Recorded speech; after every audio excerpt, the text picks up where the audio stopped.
You want to feel, so it's like, wherever I am, boom, my arrow is pointing right at my fist, and I always think front of hip, back of elbow connection. It's like, and there's a resonance in it, like my butt and my lats, and everything kind of compresses into that, like I'm pushing on a ball and snapping back, like press, release, like press, release, that feeling. But do you see this snug, all as a unit, sort of facilitated by my breath. Okay? I'm going to actually find this connection with his arm. I'm going to start my motion in that direction and then go back the other direction. That's exactly what it takes to make it work. If you don't do that, again, like I said, if I just push, he can just push back. He can push back. So I'm stuck here. But if I conceal my movement with this sort of amorphic relaxation and a wave, it's totally different. Then the other way I got to thinking about it was, forget that for a second and just think, well, everything is really based on my intention. I would say this is a very Zen way of doing the karate. So if I'm focusing my intention on somebody, then if my body is really responsive, then if my intention is doing that, then my body is basically going to fall on the lines of my intention. My shape will basically just express what my mind is attempting to do, as opposed to being in some sort of construct. You know, Bruce Lee said that. He said most people, when they do their martial art, are too concerned. They're too concerned. And that's what I think about sometimes when I watch tournament karate. As marvelous and precise and athletic as it is, it's very in your head. It's very thinking about making perfect movement. I would say, no, just let go of that. Just free yourself up. When you block, you just block. When you hit, your body just, your technique just relaxes into what your intention is kind of already done. Follow that? So then instead of doing Kagezuki and Jion, going 1, 2, 3, then I was like, no, I just put my mind there, and I hit there. Instead of, no, just connect. My body now is just snapping into the line of my intention. That's very Zen kind of way of doing your karate. It's like A to B, dum. It's like catching the moment. Just a little lower. And I'm attaching my outer thigh to that, and so all things make that. And honestly, that was not meant to be strong. Like when you're actually doing this with any sort of, it's really strong. But the feeling is like this is the boat, and these elements are the bow of your boat. That's the feeling in the movement. Do you see what I'm saying? So you have that inflection that's hitting with your center. So karate is like a big tree. And the individual, kion waza that you learn, or the kata, kind of like the leaves of the tree. And then sensei says, good posture. Have this feeling of shoulders down, eye up, look to an infinite point. Kind of fill the space with your being. That's kind of like the branch. Those are the principles that everything is resting on. That's like the branches of the tree. And I've always been kind of on the hunt for what the heck is at the core of the tree. Where am I going with this? And for me, and it will probably be different for you, but for me, it is like ichigo ichi, like one life, one moment.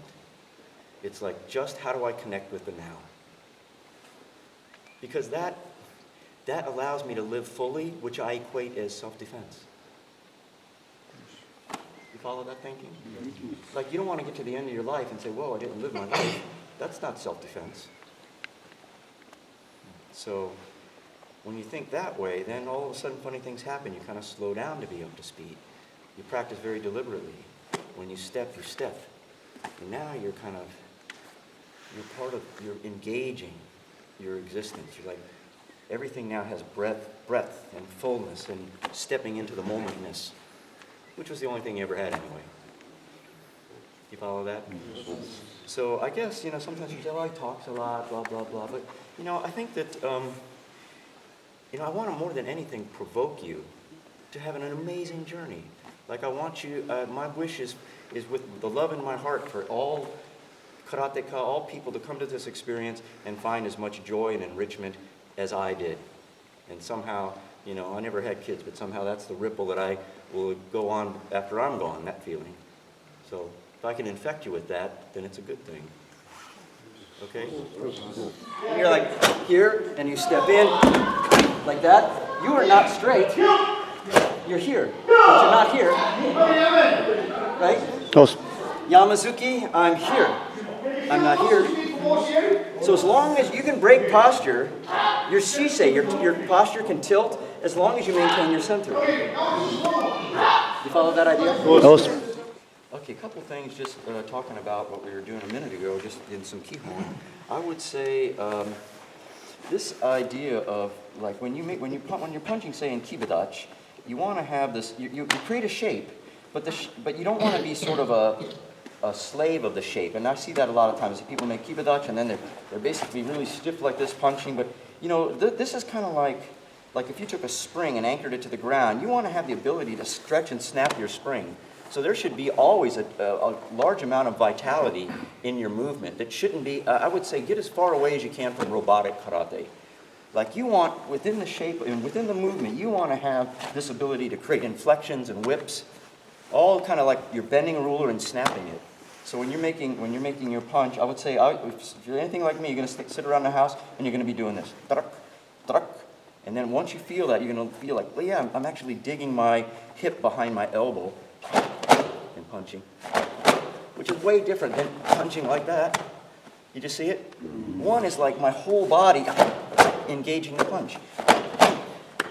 I'm not flopping around, but I'm maintaining my stance, but letting my body resonate through that shape. Okay. So I would say there's this interesting balance, like my Aikido teacher says. He talks too much. That's glad to help me. Oh, he moved. That's great. When I talk about something keeping you humble.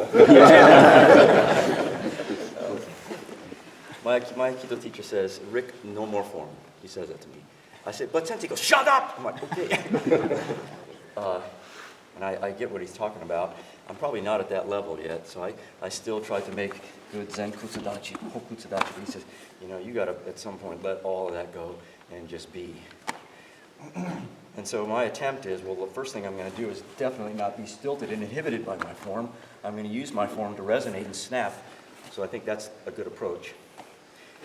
When you were doing your Kizuyamazuki Gyakutsuki, I would say one of the things I see, and I see this everywhere, is there's a little bit of a dissonance in timing when people execute their reverse punch. In other words, they do this, and it may all, so what they do is they go something like this, they go like that. It looks almost right because we're used to seeing it done like that. But it's actually way wrong. Because what's happening is I'm twisting my hip and then launching my punch kind of like an afterthought. You see that timing? It's not really linked. What I would like you to do when you execute your gyakutsuki is they really should be tied right together. So there's just one dunk feeling and not a da-dunk feeling. One way you can maybe visualize that is as you start your punch off your hip, really nothing's occurring here. I mean, your technique hasn't manifested yet. But right about here, it's starting to take on some characteristic. I would say at that point, you want to think you have a little arrow coming off of your obi, and it's attached to your fist. And then that arrow pointing straight off your obi is constantly keeping track of your fist like a compass. Even at the very end of my punch, I want to feel this ability to sort of dig my hip, my glute, all that is sort of pressing into the back of my elbow. Do you follow that? Yes. And even when I pull, so a lot of times I'll punch, pull back, and I'll just see how much can I keep my arrow following the track of my punch, that idea. As opposed to if slow motion, if I snap my hip and then punch, well then my arrow is now here, and it's nowhere near where my fist is. So I kind of want those things. And I would say also keep this kind of down feeling. There's a feeling in there too. That,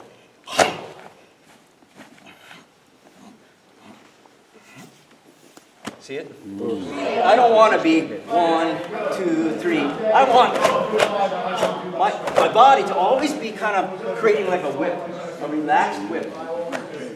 And then it flows with the occurrence. It doesn't stop and start and have to regenerate energy and slow it down. It just flows. It just moves. Okay? So in this, let's go back to the original one from the kata. So the kata movement again would be here, there, like that. And again, I would get that whip. So you're going to pull and strike like like that, and then drop your center on that. There's infinite gradations, and you're just finding the one that's most appropriate. You're stroking the violin string with just the right resonance. And are you the weather, or is the weather outside of you? Oh, you're a Zen master. I have a feeling I'm going to be up late talking to you. Okay. Yeah, I would say everything is everything. Maybe the Zen master. And actually, I don't mean that because I'm using my moniker. But to some degree, I try to blur the lines. When sensei said, "I'm one with the universe," I don't think it was a cliche. I think he felt that there was no boundary between this or that. He was just a part of it. That's a pretty heavy realization to step into, but it's the one I'm hoping to someday catch. You get glimpses of it, and it fades. Okay? Well, that was awesome. That was a great way to wake up, at least. Maybe I'll wake up and, oh, it was a dream. I got one question. Yeah. I wonder if, I don't know, but if you're starting with your hip like this same time. Yeah. I'm struggling with too early. Too early? Yeah. So I finished too early. Oh, you finished too early, yeah. So I try to train for finishing. Yeah. Okay. Really yeah. There. Yeah. Well, that actually is not too bad, but that looks pretty good. The thing is, your hip movement is actually pretty small. Your arm movement is pretty large. So what you have to do is you have to figure. That's why I like the idea of using some biofeedback, because you'll feel that will kind of tell you how the speed of your arm is moving relative to the speed of your hip. Like, you actually have to slow, I don't want to say slow your hip down, but you have to get the two things to sort of syncopate, or synchronize, I don't know what the word is. Did you follow what I'm saying? Yeah, but if I'm doing it slowly, it's okay, you know. Uh-huh. Then I have a big mass here, so I can follow this. Yeah? Unless you. I have no mass. But the faster I do it, yeah, the more the tendency is to finish it before this reaches the target. I don't know. I think you do it this way until you feel it that way, like really, really feel it that way. Then okay.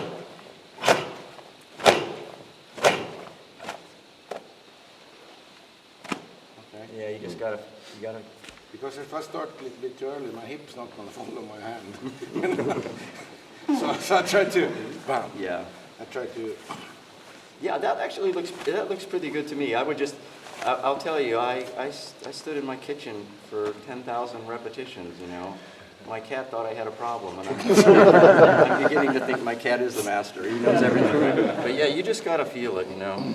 I really think that getting quiet, spending a lot of time immersed in your practice where it's almost a celebration, I would say that's how you want to approach your practice. Not as this arduous thing that you're wrestling with, but this joyful thing that you're celebrating your life through. Then practice is no longer practice. It's like fun as all get out. Do you follow what I'm saying? So, you know, who cares what the cat thinks? Just keep practicing. All right.